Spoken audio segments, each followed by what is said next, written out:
जय श्री राधे कृष्ण। आप सभी का हमारे YouTube चैनल पे बहुत बहुत स्वागत है। आइए आज सुनते हैं निर्जला एकादशी व्रत की कथा। सबसे पहले तो आप सभी भक्तों को निर्जला एकादशी की ढेर सारी शुभकामनाएं। आप सभी के जीवन में लक्ष्मी नारायण की कृपा से आप सभी को सभी प्रकार के सुख और समृद्धि की प्राप्ति हो।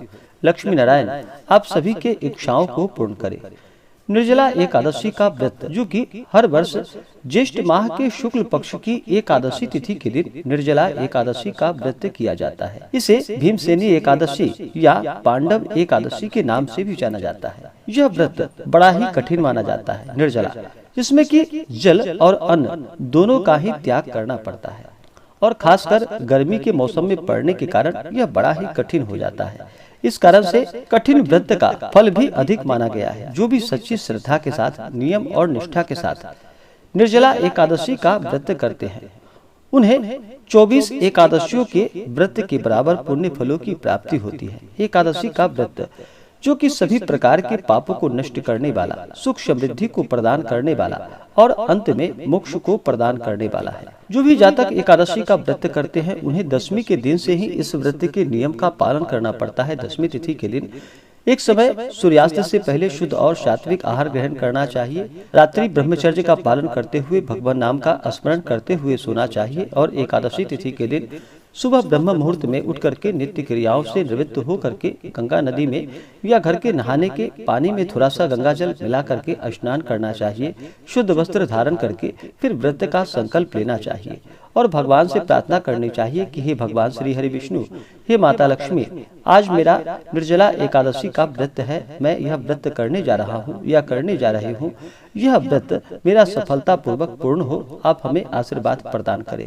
आज मैं किसी निंदक आदि से किसी से बात नहीं करूंगा या गलत कार्यों को नहीं करूंगा। इस प्रकार से भगवान से प्रार्थना करनी चाहिए और दिन भर बिना अन्न और जल का रहना चाहिए। सुबह शाम के वक्त भगवान का पूजन करना चाहिए। रात्रि भजन कीर्तन करते हुए, जागरण करते हुए जहाँ तक हो सके समय को व्यतीत करना चाहिए और अगले दिन जाकर के फिर समय के अनुसार व्रत का पालन करना चाहिए। अगर आप निर्जला एकादशी व्रत के शुभ मुहूर्त के बारे में जानकारियां प्राप्त करना चाहते हो, पूजन विधि के बारे में, तो आप वीडियो के आइकन में जा करके जानकारियां प्राप्त कर सकते हैं। इस बार निर्जला एकादशी का व्रत, जो कि 2 दिन पड़ रहा है, जो कि 10 जून 2022 दिन शुक्रवार और 11 जून 2022 दिन शनिवार को भी एकादशी का व्रत किया जाएगा।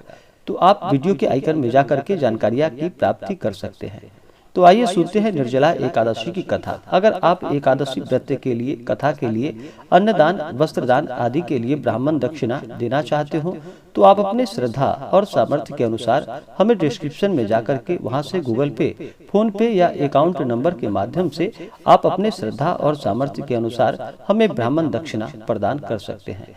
तो आइए सुनते हैं निर्जला एकादशी व्रत की कथा। तो बोलिए प्रेम से भगवान श्री हरि विष्णु की जय, माता लक्ष्मी की जय, एकादशी माता की जय। बहुत समय पहले की बात है कि एक बार भीमसेन, अर्जुन, नकुल, सहदेव और युधिष्ठिर सभी एक साथ बैठे थे। महर्षि वेद व्यास जी भी वहां बैठे थे और फिर कहने लगे।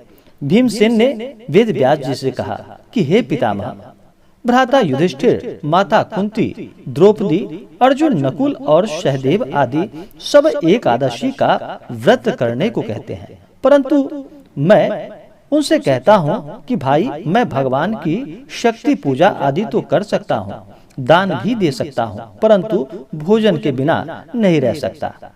इस पर व्यास जी कहने लगे कि हे भीमसेन, यदि तुम नरक को बुरा और स्वर्ग को अच्छा समझते हो, तो प्रति मास की दोनों एकादशियों को अन्न मत खाया करो।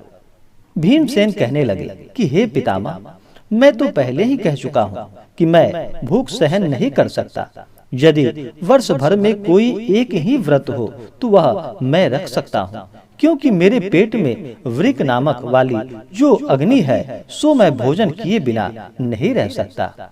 भोजन करने से वह शांत रहती है, इसलिए पूरा उपवास तो क्या, एक समय भी बिना भोजन किए रहना मेरे लिए कठिन होगा। अतः आप मुझसे कोई ऐसा व्रत बतलाइए जो कि वर्ष में केवल एक ही बार करना पड़े और मुझे स्वर्ग की प्राप्ति हो। तो व्यास जी कहने लगे कि हे पुत्र, बड़े बड़े ऋषियों ने बहुत शास्त्र आदि बनाए हैं, जिनसे बिना धन के थोड़े परिश्रम से ही स्वर्ग की प्राप्ति हो सकती है। इसी प्रकार शास्त्रों में दोनों पक्षों की एकादशी का व्रत मुक्ति के लिए रखा जाता है। व्यास जी के वचन को सुनकर भीमसेन नरक में जाने के नाम से ही भयभीत हो गए और कांपकर कहने लगे कि अब क्या करूं? मास में 2 व्रत तो मैं नहीं कर सकता, हाँ वर्ष में 1 व्रत करने का प्रयत्न अवश्य कर सकता हूँ। अतः वर्ष में 1 दिन व्रत करने से यदि मेरी मुक्ति हो जाए तो ऐसा कोई व्रत बतलाइए। यह सुनकर व्यास जी कहने लगे कि वृषभ और मिथुन की संक्रांति के बीच ज्येष्ठ माह के शुक्ल पक्ष की जो एकादशी आती है, उसका नाम निर्जला एकादशी है। तुम उस एकादशी का व्रत करो। इस एकादशी के व्रत में स्नान और आचमन के सिवा जल वर्जित माना गया है, अन्यथा वह मद्यपान के सदृश हो जाता है। इस दिन भोजन नहीं करना चाहिए, क्योंकि भोजन करने से व्रत नष्ट हो जाता है। यदि एकादशी को सूर्योदय से लेकर द्वादशी के सूर्योदय तक जल ग्रहण ना करे तो उसे सारी एकादशियों के व्रत का फल प्राप्त होता है। द्वादशी को सूर्योदय से पहले उठकर स्नान आदि करके ब्राह्मणों को दान आदि देना चाहिए। इसके पश्चात भूखे और शतपात्र ब्राह्मणों को भोजन कराकर फिर उन्हें दान दक्षिणा देकर भोजन ग्रहण करना चाहिए। इसका फल पूरे 1 वर्ष की संपूर्ण एकादशियों के बराबर होता है। व्यास जी कहने लगे कि हे भीमसेन, यह मुझको स्वयं भगवान ने बताया है। इस एकादशी का पुण्य समस्त तीर्थों और दानों से अधिक है। केवल 1 दिन मनुष्य निर्जल रहने से पापों से मुक्त हो जाता है। जो मनुष्य निर्जला एकादशी का व्रत करते हैं, उनकी मृत्यु के समय यमदूत आकर उन्हें नहीं घेरते, वरन भगवान के पार्षद उन्हें पुष्पक विमान में बिठाकर स्वर्ग को ले जाते हैं। अतः संसार में सबसे श्रेष्ठ निर्जला एकादशी का व्रत है। इसलिए यत्न के साथ इस व्रत को करना चाहिए। उस दिन ओम नमो भगवते वासुदेवाय इस मंत्र का उच्चारण करना चाहिए और गौ का दान करना चाहिए।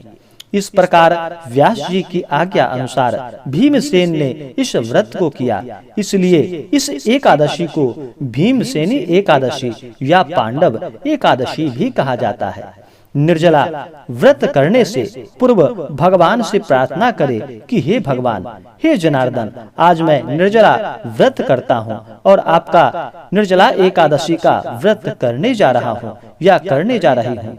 इस प्रकार से भगवान से प्रार्थना करते हुए दूसरे दिन भोजन करूंगा। मैं इस व्रत को श्रद्धा पूर्वक करूंगा। अतः आपकी कृपा से मेरा सब पाप नष्ट हो जाए। इस दिन जल से भरा हुआ 1 घड़ा वस्त्र से ढककर स्वर्ण सहित दान देनी चाहिए। जो मनुष्य इस व्रत को करते हैं, उनको करोड़ पल सोने के दान का फल मिलता है। और जो इस दिन यज्ञादि करते हैं, उनका फल तो वर्णन ही नहीं किया जा सकता। इस एकादशी के व्रत से मनुष्य विष्णु लोक को प्राप्त होता है। और जो मनुष्य इस दिन अन्न खाते हैं, वे चांडाल के समान हैं। वे अंत में नरक में जाते हैं। जिससे निर्जला एकादशी का व्रत किया है, वह चाहे ब्रह्म हत्यारा हो, मद्यपान करता हो, चोरी की हो या गुरु के साथ द्वेष किया हो, मगर इस व्रत के प्रभाव से वह स्वर्ग को जाता है। हे कुंती पुत्र, जो पुरुष या स्त्री श्रद्धा पूर्वक इस व्रत को करते हैं, उन्हें अग्नि लिखित कर्म करना चाहिए। प्रथम भगवान का पूजन, फिर गौदान, ब्राह्मणों को मिष्ठान व दक्षिणा देनी चाहिए तथा जल से भरे कलश का दान अवश्य करना चाहिए। निर्जला के दिन अन्न, वस्त्र, उपाहन यानी कि जूती आदि का दान भी करना चाहिए। और जो मनुष्य भक्ति पूर्वक इस व्रत को करते हैं या कथा को पढ़ते हैं या इस कथा को सुनते हैं, उन्हें निश्चित ही स्वर्ग की प्राप्ति होती है और उन्हें भगवान विष्णु और माता लक्ष्मी की कृपा से सभी प्रकार के सुखों की प्राप्ति होती है। तो बोलिए प्रेम से भगवान श्री हरि विष्णु की जय। माता लक्ष्मी की जय, एकादशी माता की जय। इसी प्रकार से जो भी भक्त सच्ची श्रद्धा के साथ, नियम और निष्ठा के साथ निर्जला एकादशी का व्रत करते हैं, कथा श्रवण करते हैं, नियमों का पालन करते हैं, भगवान श्री हरि विष्णु की कृपा से उनके सभी पाप और ताप नष्ट होते हैं तथा सुख और समृद्धि की प्राप्ति होती है। तो आशा करता हूँ कि यह जानकारी आपको अच्छा लगा हो। ऐसे ही ज्ञानवर्धक जानकारियाँ प्राप्त करने के लिए हमारे इस चैनल पे अगर आप नए हैं तो चैनल को लाल बटन दबा करके सब्सक्राइब करें, साथ में बेल आइकन घंटी दबाएं ताकि मेरे वीडियो का नोटिफिकेशन आपको समय से मिलता रहे। वीडियो को लाइक और अपने मित्रों तथा दोस्तों के साथ शेयर करें। सुखी रहें और स्वस्थ रहें। जय श्री राधे कृष्ण। धन्यवाद।